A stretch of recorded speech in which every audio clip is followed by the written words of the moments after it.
हेच गीतेचं सार आहे. तुमच्या कधी लक्षात आलंय का की एखाद्या गोष्टीकडे पाहण्याचा दृष्टिकोन जर बदलला तर तीच गोष्ट अचानक वेगळी दिसू लागते. ज्या चष्म्यातून आपण वर्षानुवर्षे पाहत आलोय तोच जर थोडा बाजूला ठेवला तर परिचित गोष्टीही नव्या वाटू लागतात. गीतेकडेही आपण तसंच पाहिलंय. ती एक उपदेश म्हणून पाहिलंय, धर्मयुद्ध म्हणून पाहिलंय, कर्मयोग, भक्तियोग, ज्ञानयोग असंच आपल्याला शिकवलं गेलंय. पण एकदा जरा वेगळ्या नजरेनं पाहिलं तर कृष्ण अर्जुनाला काय सांगतायत यापेक्षा कृष्ण कुठं बसलेले आहेत हे बघितलं तर. लक्षात घ्या, कृष्णाकडे आता फक्त राजा म्हणून बघू नका, योद्धा म्हणून बघू नका, ते नुसते बसून आदेश देतायत असं बघू नका. हे लक्षात घ्या की ते सारथी आहेत, रथ चालवणारे. आणि कदाचित ह्या ओळीतच गीतेचं रहस्य लपलंय. जोपर्यंत अर्जुन स्वतःला या युद्धामधला एक योद्धा आहे असं समजतो तोपर्यंत जीवन युद्धच वाटतं. गोंधळ, ताण, निर्णयाचा भार, जिंकायचं की हरायचं ह्याची दडपड. कारण आपण सगळेच असं समजून जगतो आहोत. लक्षात घ्या मी काय म्हणतोय. आपण सगळे असं समजून जगतो आहोत की आपल्या आयुष्याची लगाम आपल्याच हातात आहे. सगळं आपल्या नियंत्रणात असलं पाहिजे असं आपल्याला वाटतं. सगळं आपल्या अपेक्षेप्रमाणे घडलं पाहिजे असं आपल्याला वाटतं. पण खरंच तसं असतं का हो? आपण ठरवतो की मला अमुकच करिअर करायचं आहे, आयुष्य मात्र वेगळ्याच दिशेला वळतं. आपण ठरवतो हे नातं मात्र कायम टिकलं पाहिजे, पण बरेच वेळा काळ वेगळाच निर्णय घेतो.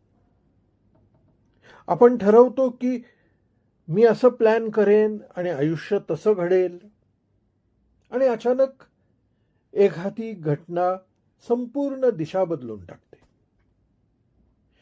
कधी अचानक भेटलेली व्यक्ती जीवनात महत्वाची ठरते, तर कधी नको असलेली घटना आपल्याला नव्या मार्गावर घेऊन जाते.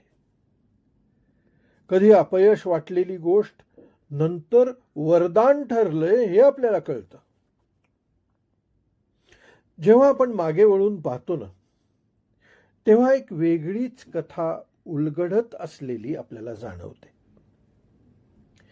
आपण म्हणतो की मी हे केलं, मी ते ठरवलं, पण खरंच अनेक गोष्टी आपल्या नियंत्रणाबाहेर घडत असतात. आपण कोणत्या घरात जन्माला येतो हे काय आपण ठरवत नाही. कोणत्या लोकांना भेटतो हे ठरवत नाही. कधी कोणती संधी येईल किंवा कोणतं वळण घेईल हेही आपण ठरवत नाही.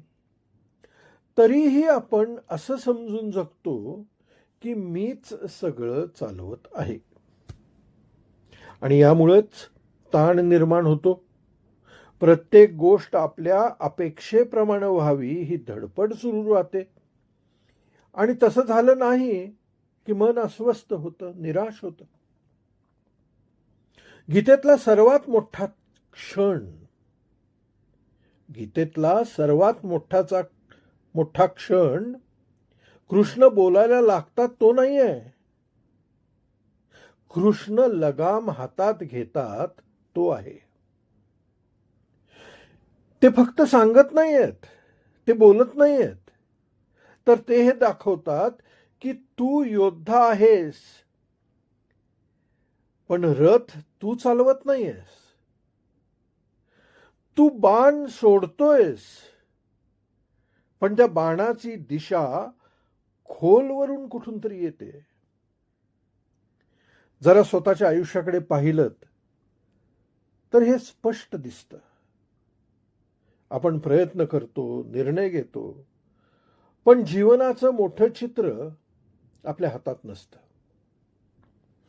जेव्हा आपण स्वतःला पूर्ण चालक समजतो, तेव्हा प्रत्येक वळणावर भीती, प्रत्येक निर्णयात ताण, प्रत्येक परिणामाशी ओळख आणि ज्या क्षणी कळतं की काहीतरी अधिक व्यापक बुद्धिमत्ता हा रथ चालवत आहे, तेव्हा आतला ताण हलका होतो, सैल होऊन जातो.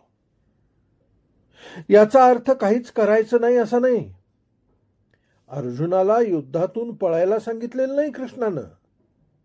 फक्त एवढंच सांगितलं आहे की रथ चालवण्याचा भार सोड, कृती कर, निर्णय घे, प्रयत्न कर, पण सगळं नियंत्रणात ठेवण्याचा आटापिटा करू नकोस. जसं एखादा प्रवासी ट्रेनमध्ये बसून प्रवास करतो, तो सीटवर बसतो, खिडकीतून बघतो, पण ट्रेन तो चालवत नसतो. तसंच आयुष्य आहे.